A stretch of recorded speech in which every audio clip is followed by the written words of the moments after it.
So part of knowing how to scan tricky cases is knowing how when your scan didn't go well. And I think this is a really key part of scanning tricky cases, that you need to actually look at your scan and troubleshoot any issues that may arise. And so a common thing is these little air bubbles or concavities in a scan where the arrow is there. And I want you guys to take a moment to think what that could be caused by. And any of you who are looking at this image and can see all the red nearby, you will instantly know this is obviously bleeding. And so any liquid or blood will cause these sort of concavities in your scan if there's a bubble or something. And this obviously is a major issue for your preparation scan. If this is on your margin, your lab will accept that. But,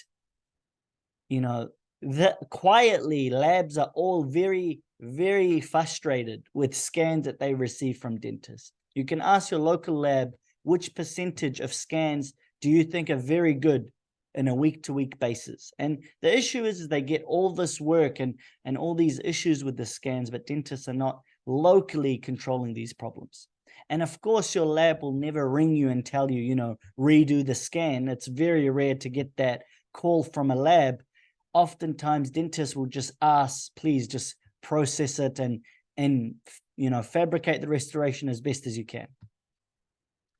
Another issue to troubleshoot is something like that, where you see the white arrow, and this is a little tag of tissue, and this is covering the preparation. Now, in this case, you might be okay. It doesn't look to be covering the preparation too much. But if there is a large piece of tissue covering the preparation all the way, then that's when you're going to have issues. And again, their preparations can be scanned. You just need to manage the soft tissue. So on the point of scanning the tooth preparation, one thing I want to mention is, what is the most overlooked factor in scanning for restorations? I want you all to just take a couple of moments to think about that. What do you think in day-to-day scanning, especially crown and bridge, you think is the most overlooked factor? But it's the preparation. That is the most important factor when you're actually scanning. Yes, your scanner is important, but doing the preparation right, getting clear margins, getting margins that don't disappear when it's something that's like a deep preparation, margins that are smooth, margins that are retracted properly. This is really what's going to make your scanning very easy and help you manage the vast majority of tricky cases.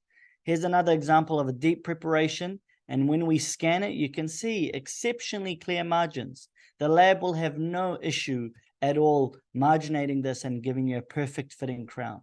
If I'm being pedantic, perhaps right there, I should have retracted the tissue a bit better. But apart from that, no issues at all.